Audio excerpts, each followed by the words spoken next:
दोस्तों, यात्रा मुसाफरी हमारे जीवन का एक अभिन्न हिस्सा है। हमें व्यापार, नौकरी, एग्ज़ाम्स, इंटरव्यू, शादी ब्याह जैसे प्रसंगों के लिए मुसाफरी करनी पड़ती है और इसमें हमारी सबसे सस्ती और पुरानी साथी है ट्रेन यानी कि रेल यात्रा। लेकिन कई बार यही ट्रेन यात्रा हमारे लिए भयानक साबित हो सकती है अगर इसी यात्रा के दौरान हमारा सामना किसी आत्मा से हो जाए। हमारी आज की कहानी कुछ ऐसी ही घटना पर आधारित है, तो आइए चलते हैं हम अपनी कहानी की ओर। ये कहानी सचिन की है। सचिन एक मारवाड़ी फैमिली को बिलोंग करता है और करीब 4 साल पहले की बात है। सचिन के कजिन की शादी थी जिसके लिए उसे राणकपुर जाना था, जहां पर उसका गांव है। दोस्तों, उसकी फैमिली के सारे सदस्य वहां पहले ही पहुंच गए थे, लेकिन कुछ जरूरी काम की वजह से सचिन उनके साथ नहीं जा सका था। इसलिए काम खत्म करके सचिन ने रणकपुर के ट्रेन की टिकट ली और वह भी रणकपुर जाने के लिए रवाना हो गया। रणकपुर करीब रात को 9 बजे ट्रेन पहुंच जाने का टाइम था, लेकिन उस दिन ट्रेन 4 घंटे लेट हो जाने की वजह से ट्रेन रात को 1 बजे रणकपुर पहुंची। रणकपुर से करीब 8 किलोमीटर पर सचिन का गांव था जहां उसे जाना था। स्टेशन के बाहर से उसे एक ऑटो डबल रेट पर उसके गांव ले जाने के लिए तैयार हो गया। सचिन ने अपने घर वालों से पहले ही कह रखा था कि रात को 1 बजे कोई परेशान ना हो, उसे स्टेशन लेने आने के लिए वो खुद ही ऑटो करके आ जाएगा। दोस्तों, जब ऑटो करीब 3 से 4 किलोमीटर का रास्ता काट चुकी थी कि वो अचानक बिगड़ गई और लाख कोशिशों के बावजूद भी स्टार्ट नहीं हुई। अब सचिन ने अपने घर फ़ोन लगाया यह सोच करके कि कोई उसे लेने आ जाए, पर क्योंकि आधी रात हो चुकी थी इसके लिए कोई फ़ोन नहीं उठा रहा था। तब उसने ऑटो वाले को उस जगह तक का किराया दिया और वहां से पैदल ही जाने को तैयार हो गया। करीब 1 किलोमीटर तक सचिन आगे गया होगा अपनी छोटी सी बैग के साथ कि उसे काफी थकान महसूस होने लगी और जोरों से प्यास लगी, ऐसी प्यास जैसे पानी तुरंत ना मिला तो वो मर जाएगा।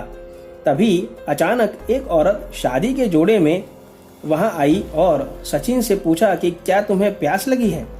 तब सचिन ने कहा कि हाँ, बहुत ज्यादा प्यास लगी है, मुझे आप जल्दी से पानी दीजिए वरना मैं मर जाऊंगा। तब उस औरत ने कहा कि हाँ, मैं तुम्हारी प्यास बुझाऊंगी और अपनी भी। ऐसा कह के उसने सचिन को एक लोटा पानी दिया और कहा कि लो, अपनी प्यास बुझाओ। तब सचिन ने उस लोटे का पूरा पानी पी लिया और उस औरत को लोटा देने के लिए जैसे हाथ बढ़ाया तो उसने देखा कि वहाँ कोई नहीं था। सचिन को बड़ा विस्मय हुआ कि अचानक वह औरत कहाँ चली गई। लेकिन रात काफ़ी होने की वजह से और सन्नाटे की वजह से सचिन जल्दी से अपने बैग उठाता है और वहां से तुरंत अपने गांव जाने के लिए चल पड़ता है। लेकिन सचिन के लिए यह चलना अब बहुत कठिन हो गया था, क्योंकि उसे ऐसा लग रहा था मानो उसका वजन डबल हो गया हो। उसे चलने में बहुत ज़्यादा कठिनाई हो रही थी। तभी सचिन को एक तांत्रिक जैसा आदमी दिखाई दिया जिसने सचिन से कहा कि किसे कंधे पर बिठा के जा रहे हो, पता तो है ना, ये तुम्हें जल्दी छोड़ेगी नहीं, समझ लेना। सचिन को कुछ पता नहीं चला और वह जैसे तैसे करके अपने घर तक पहुंचा, लेकिन उसकी पीठ और गले में बहुत ज़्यादा दर्द होने लगा था और वह उसे सह नहीं पा रहा।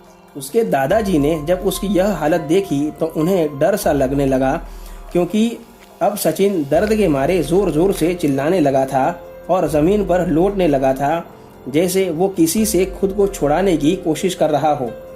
उसके दादाजी तुरंत भागे और नौकर से कहा, गाड़ी निकालो, अभी के अभी ओझा जी के पास जाना है।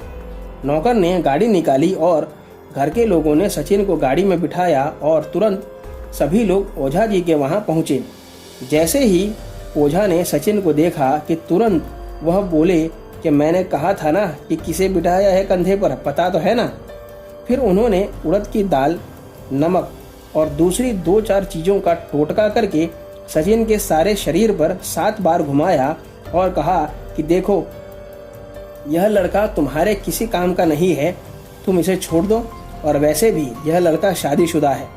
ऐसा कह के उन्होंने सचिन के दादा से कहा कि इस लड़के को आज ही शहर वापस भेज दो और कुछ समय तक यहाँ वापस ना आए, ऐसा कहना। ओझा जी के झाड़ने पर सचिन स्वस्थ हो गया और सभी लोग वापस घर चले गए। लेकिन उसी दिन सचिन के दादाजी ने सचिन को वापस गुजरात भेज दिया और आज तक सचिन वापस अपने गांव नहीं गया है। दरअसल दोस्तों, ओझा जी ने सचिन के दादाजी से कहा था कि चुड़ैल का यह तीसरा किस्सा उनके पास आया था।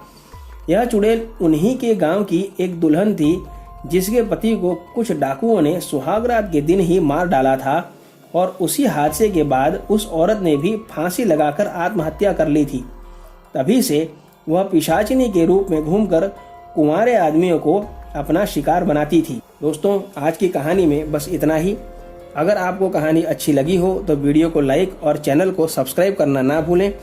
और अगर आपके पास भी ऐसी कोई कहानी है तो मेरे ईमेल पर ज़रूर शेयर करें। मैंने अपना ईमेल मेरे डिस्क्रिप्शन बॉक्स में दिया हुआ है। तो मिलते हैं अगली कहानी में। तब तक stay home, stay safe. Thank you.